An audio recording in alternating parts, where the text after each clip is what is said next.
nama saya Asyifatul Agustin dari MIN 1 Pulau Pisau. Hari ini saya akan membawakan cerita rakyat yang berasal dari tempat tinggal saya, teman-teman, yaitu Kabupaten Pulau Pisau, Kalimantan Tengah. Penasaran mau tahu ceritanya? Mau tahu aja tuh, mau tahu banget nih. Judul ceritanya adalah Kisah Penunggu Sungai Kapuas, Kutukan Raja Pulau Mitin. Nah teman-teman, cerita ini saya baca dari sebuah buku loh yang berjudul Kisah Penunggu Sungai Kapuas, disadur oleh Erlis Nurmujingsih berdasarkan tulisan Nur Handayani dan diterbitkan ulang pada tahun 2016 oleh Badan Pengembangan dan Pembinaan Bahasa Kementerian Pendidikan dan Kebudayaan. Alkisah, pada zaman dahulu kala di Pulau Mitin ada sebuah kerajaan yang sangat besar, yaitu Kerajaan Kahayan Hilir, yang dipimpin oleh raja yang arif dan bijaksana, sehingga rakyatnya hidup makmur dan sejahtera.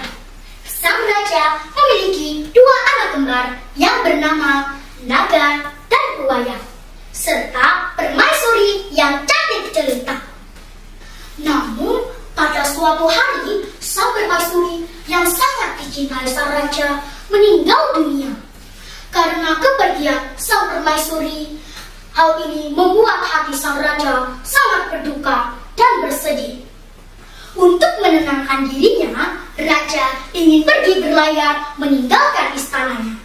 Maka raja memutuskan untuk menyerahkan tugas-tugas kerajaan kepada kedua putranya, Naga dan Buaya. Raja pun memberikan pesan kepada putra-putranya. Wahai anakku, Naga dan Buaya, ayah akan pergi berlayar meninggalkan istana. Maka pimpinlah kerajaan dengan sebaik-baiknya. Pesan ayahanda, janganlah kalian berebut kekuasaan, tetapi tolong-menolonglah dalam memimpin kerajaan.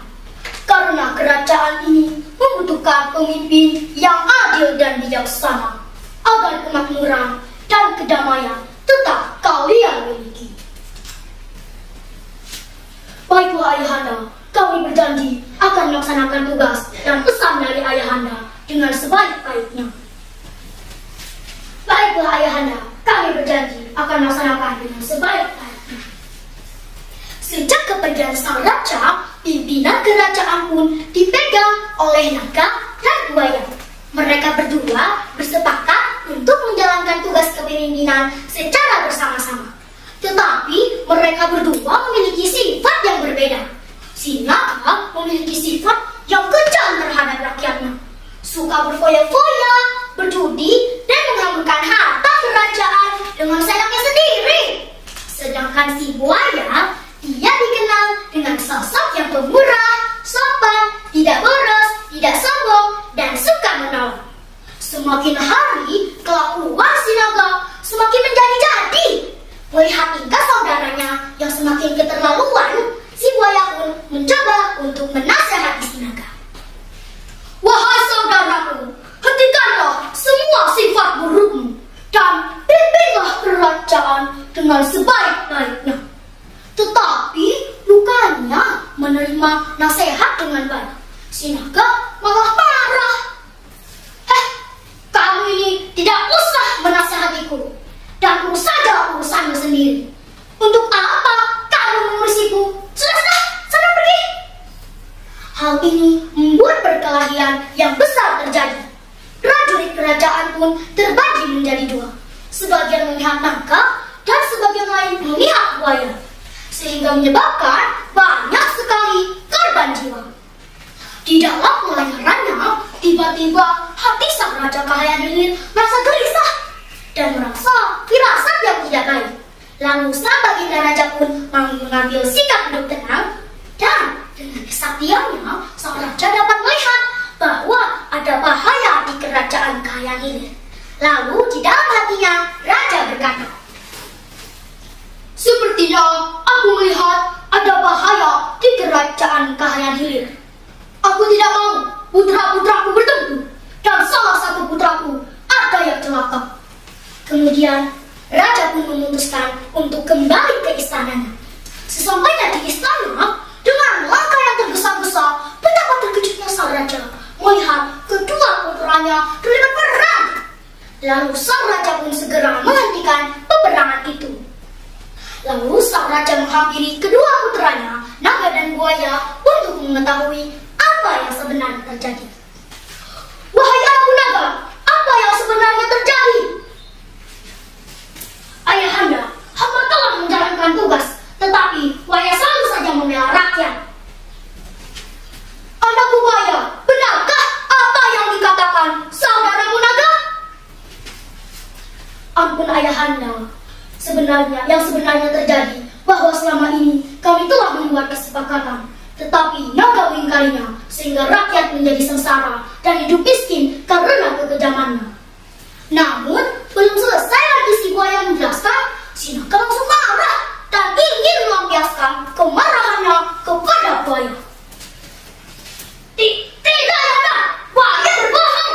Aku tidak mungkin melakukan kekejaman itu." Melihat hal itu, sang raja pun benar-benar marah kepada mereka berdua. "Kalian ini benar-benar memalukan. Aku sudah mengajari kalian untuk hidup saling menghormati dan tolong-menolong sesama. Tetapi kalian telah melanggar pesanku dan menyanyiakan kepercayaan yang kuberikan. Aku tidak mau rakyatku hidup sengsara. Untuk itu, kalian akan menerima hukumannya.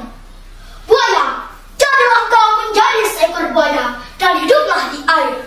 Karena kesalahanmu yang tidak begitu berat, maka menetaplah engkau di sini untuk menjaga Pulau Minting dan membendung masuknya air asin ke daerah ini.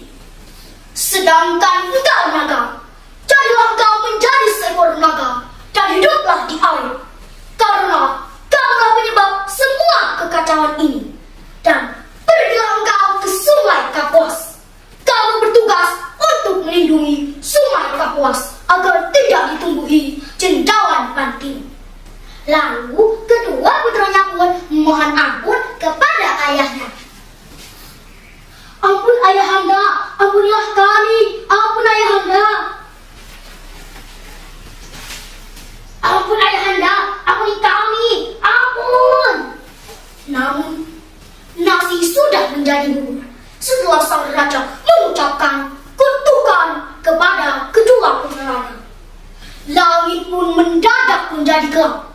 Hujan turun sangatlah lebat, diiringi kilat dan petir.